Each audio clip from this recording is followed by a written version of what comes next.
Mesdames, Messieurs, amis chers internautes Yes Dakar, maa ngi leen di nuyu bu baax a baax. Bienvenue dans votre émission Big Taf et son invité. Et aujourd'hui, j'ai comme l'invité, j'avais peur, certes, j'avais peur de l'acquérir ici même suñu studio ñu waxtaan parce que ni ñu ko xamee moom ku mu toogal rek damm na sa loxo baa mu rey la.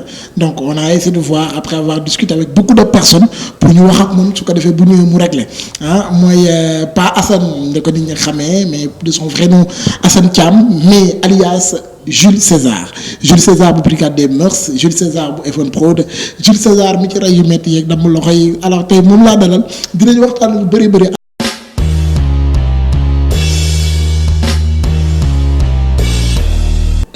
Alors Jules, ici au Sénégal, la tradition sénégalaise ou bien même ñenn ñi ñu ngi koy gisee parfois on n'a pas l'habitude de voir une fille qui dirige c'est-à-dire nekk actrice di xeex nekk une guerrière et maa ngi koy nuyu sama xarit boobu Anna bi ngay gis loolu ngeen am yenn séquences yi ngay gis loolu naka nga daan apprécier loolu yow selon yow psychopathe bi.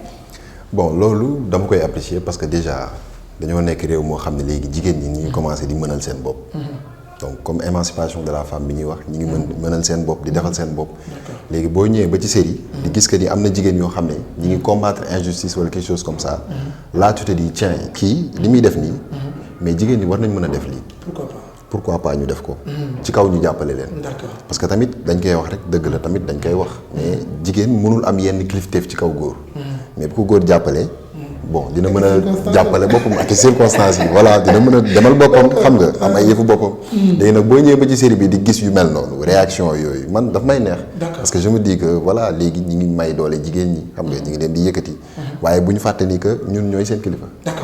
d'accord bu ñu fàtte loolu am nañu émission bi deux parties la beneen partie bi divers la loolu dañuy kafoore mais là on est moment boo xam ne série ñu am leneen loo xam ne bëgg nañu ko xam parfois damay ñëw ci sa yenn séquences yi parfois du jouer am yërmande ci biir bon bien vrai que vous êtes un acteur et vous jouez très bien même mais parfois du am séquence yoo xam ne da nga koy jouer ñu jox la ko mu nekk lu diis ci yow. waaw loolu bof mooy séquence bi ma doon damm loxo xale bu jigéen bi. séquence boobu moom au début bi ñu ma ko joxee j'ai beaucoup hésité naa lu bari parce que je me dis que lii bof c'est pas quelque chose rafetul quoi. tiim nit naan ko abal ma sa loxo ma damm ko xam nga ni. du yëfu yërmande quoi. donc bi ñu ma ko joxee man dama ne non lii du ma ko jouer. hésité xool taxawaat reetaan taxaw xam nga. après je me suis dit bof pourquoi pas. man maa accepté dugg ci cinéma donc. war naa nangu lu ne. D'accord. Est-ce que vous pensez que carrément Jules César existe?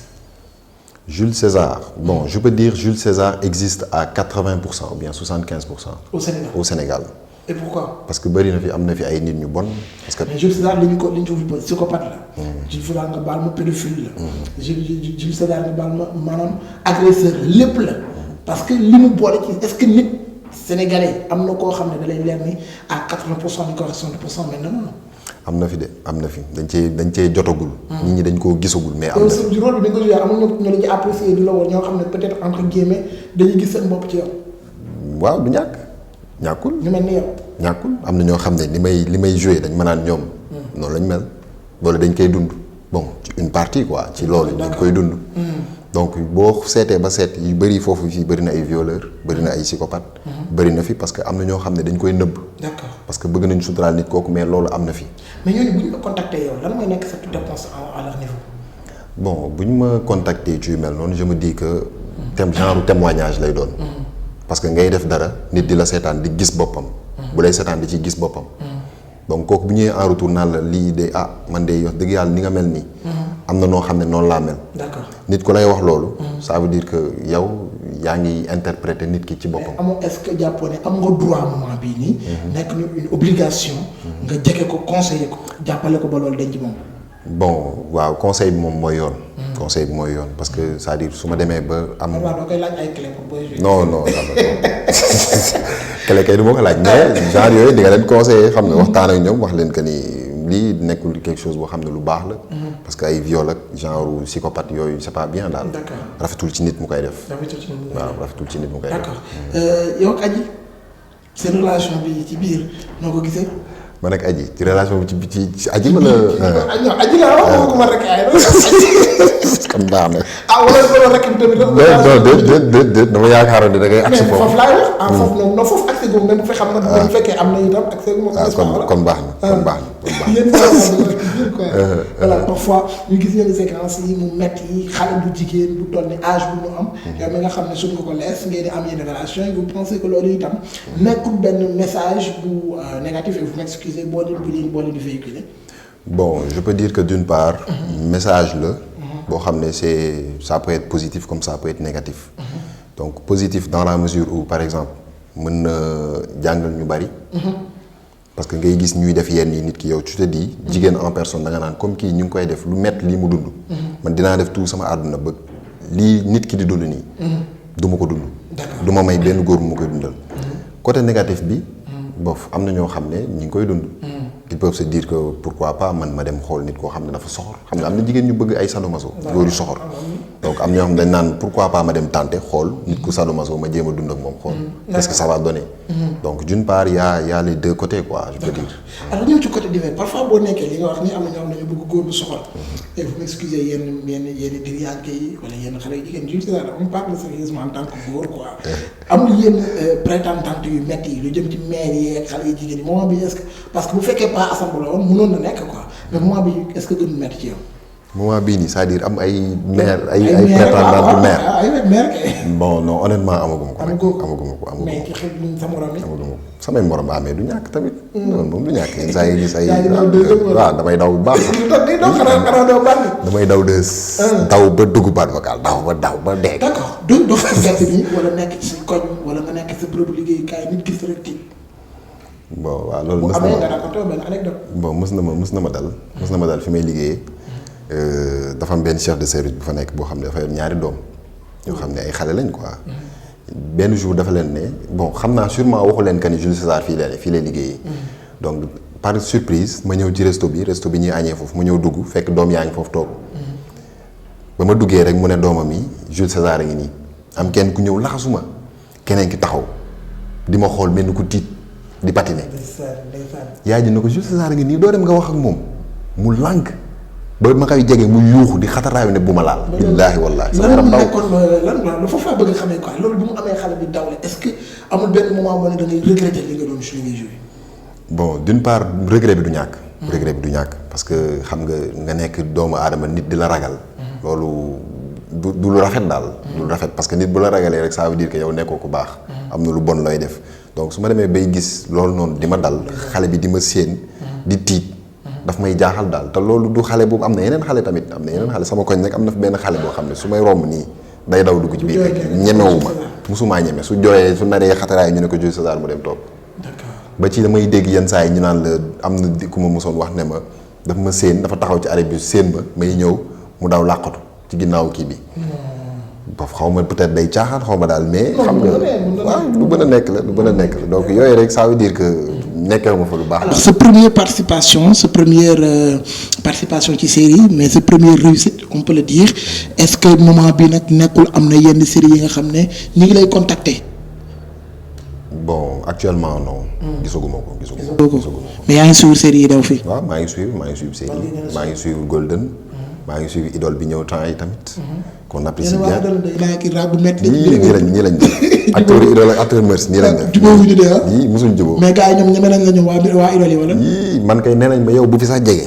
bu ñu jegee bu fi jege xamuñu la xamoo ñu loolu lañ may wax. alors beneen question bi may ñëw mu xaw a laal ci sa intimité vous êtes marié.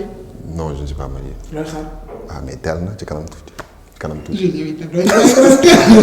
lan moo tax nga ne teel da nga gisagul ku baax wala da nga ñu nekk autour de toi ñoo bëri li ma Tafa waxoon day def casting wala yow lan ngay def. non demewul noonu sax affaire yi xam nga rek bof nit moom du ñàkk boo seetee gis.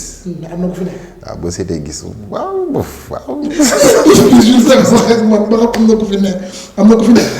waaw am na ko fi nekk. nan lay dundee moom en tant que nga doon je pas am na ñoo xam ne ils veulent pas ñu wax leen star wala benn ku célèbre mais nan lay dundee en tant que vie d'acteur bi nga xam ne boo leen àndee yéen ñaar peut-être xam naa ne gën nga ko def wala ngeen génn wala nga woo ko fan si fii naka la doon réaction moom.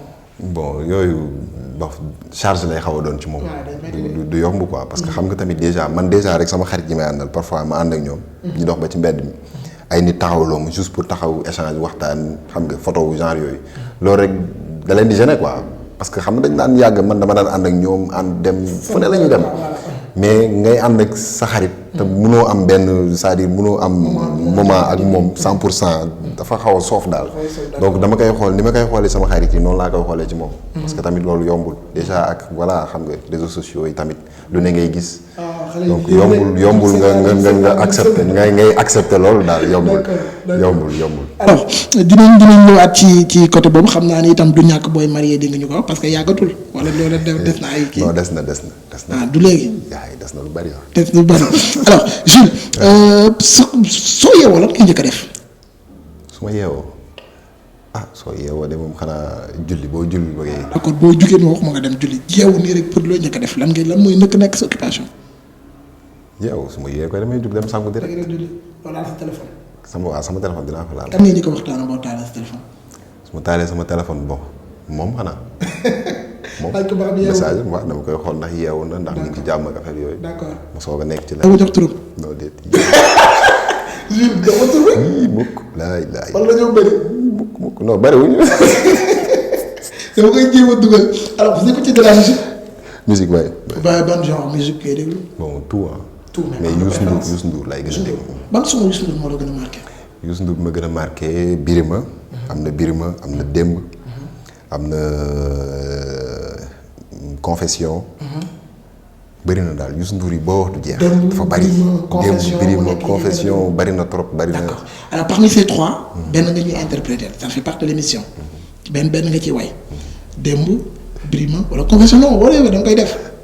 non waaye moom mënu ma am li ko non doon nga ko bokk ça fait partie de l'émission soit da ngay xool ba yaa ne yooyu ngay déglu benn nga ma ciy def. est-ce que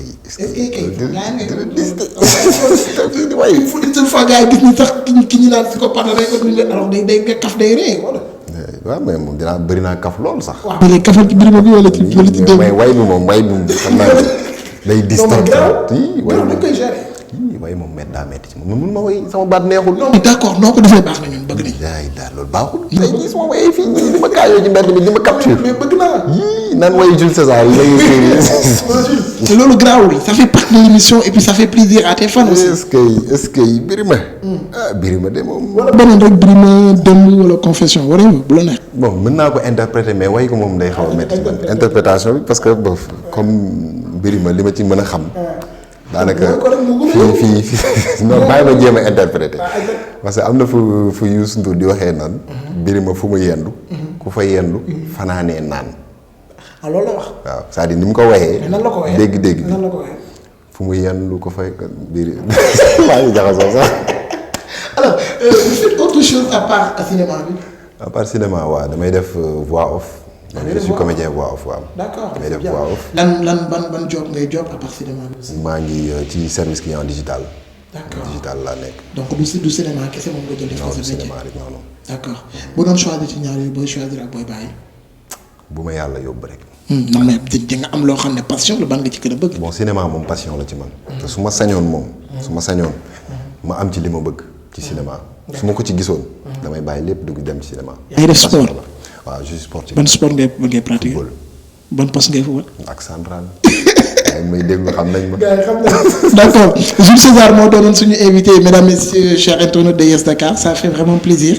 ñu dalal la tey d'une manière décontractée parce que ñu bëri itam ils ont tendance di la jox benn jugement bu négatif même si parfois du loolu moo am que Jules César dafay mer Jules César dafay dóore wala dafay reyaate wala psychopathe lay vous m'excusez d'utiliser ces genres de mots tey on a vraiment vu le contraire et puis ça fait plaisir ma kontaan yow bàyyi la nga tàggatoo ak waa Yes Dakar nga jox ñu benn lu après soit nga léebal ñu wala lu la neex non da nga wax benn moom ñu tàggatoo ak loolu.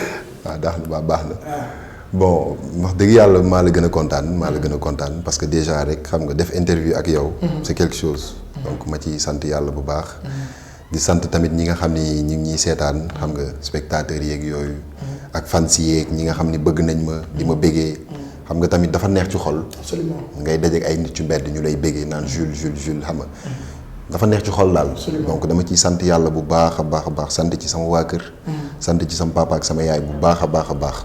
di sant tamit ki ki nga xam ni mooy soxna sëñ Abdou Karim muy soxna yaay Pouy mu nekk nit ku baax tamit ma koy sant bu baax di gërëm sama xarit yeeg ñi may supporter ñëpp équipe Even Prod ñëpp daal maa ngi leen di béggee lu bari waaw di leen wax ne lépp Yes Dakar la fii yéen kar ko fii léegi fii la man abonné naa fii alors tey ma baal lépp wala nga jox baal nga def ko lépp bi lépp benn rek waaw joxal benn rek est-ce que man mënati naa lépp sax non joxal rek tey man dama bëgg kay gis beneen Jules César quoi Jules César ñu gis pas Assane laa bëgg ñu gis pas Assane waaw man de am na benn boo xam ne day andiloon na ma coow lu bari ci réseaux sociaux yi maanaam benn Baye Fall la waaw ngeen jéggal ma nag mais benn Baye Fall la Baye Fall bi da doon kii daal xam nga rek sàcc ñu xaw ko rafetal waaw bi ko njaago yi jàppee ay njaago ko jàpp gars yi dañ koo jàpp dañ koo peñe ba mu dee Baye Fall bañ